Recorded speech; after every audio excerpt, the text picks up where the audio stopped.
Magandang hapon. Bumalik na ako guys sa kabilang bundok para kunin yung kawayan pinutol ko kanina.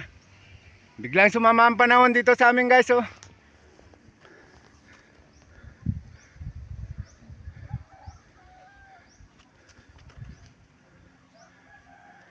Dala ko na yung lagari guys.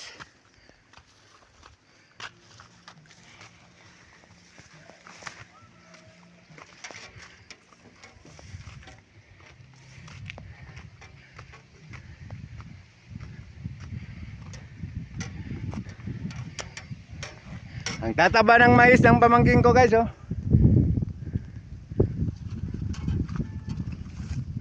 Yan, puro mais nga yan.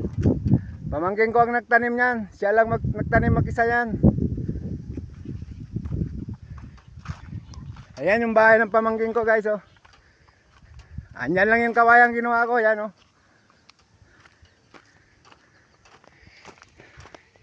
Hanggang dito na lang muna guys. Thank you for viewing guys.